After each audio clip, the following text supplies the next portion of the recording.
வேலை வாய்ப்பிற்கான 100% உத்தரவாதத்துடன் MBA படிக்க இன்றைய ஆட்சி பிசினஸ் ஸ்கூலில் சேருங்கள்.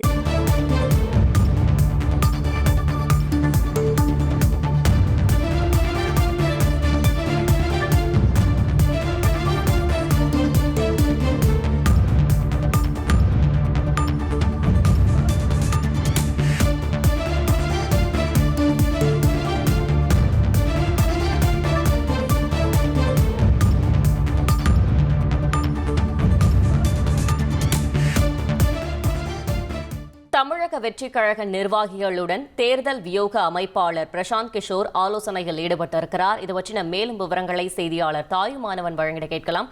தாயுமானவன், வணக்கம். இந்த ஆலோசனை தொடர்பான முழு விவரங்கள்.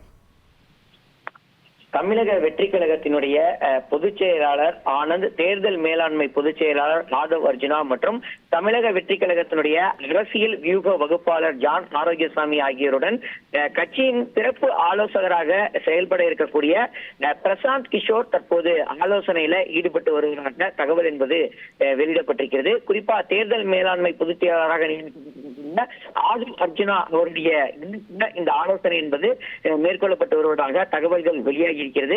ஏற்கனவே நேற்றைய தினம் அந்த கட்சியுடைய தலைவராக இருக்கக்கூடிய விஜயுடன் இவர்கள் 4 பேரும் ஆலோசனையை நடத்தியிருந்தார்கள். சுமார் 2.5 மணி நேரத்திற்கு மேலாக அந்த ஆலோசனை என்பது நடத்தப்பட்டிருந்த நிலையில் இன்று 2வது நாளாக ஆலோசனை என்பது மேற்கொள்ளப்பட்டு வருகிறது.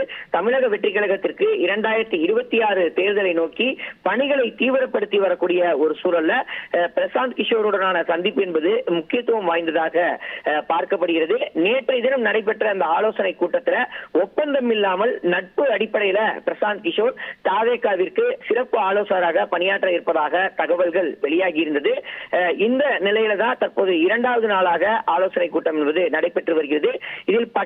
இதில் பல முக்கிய அம்சங்கள் குறித்து விவாதிக்கப்பட்டு வருவதாக தகவல்கள் வெளியாகி இருக்கிறது. மாற்று கட்சியிடமிருந்து நிர்வாகிகளை தாவேகாவில் இணைப்பது, அதேபோல் தாவேகாவில் உட்கட்டமைப்பை பலப்படுத்துவது, தேர்தல் தொடர்பாக மேற்கொள்ளப்பட வேண்டிய பணிகள், கூட்டணி குறித்து அமைக்கப்பட வேண்டிய அந்த வியூக வகுப்பு பணிகள் தற்போது ஆலோசிக்கப்பட்டு வருவதாக தகவல்கள் வெளியாகி இருக்கிறது. தகவல்களுக்கு நன்றி தாயுமானவன். வேலை வாய்ப்பிற்கான 100% உத்தரவாதத்துடன் MBA படிக்க இன்றைய ஆட்சி பிசினஸ் ஸ்கூலில் சேருங்கள்.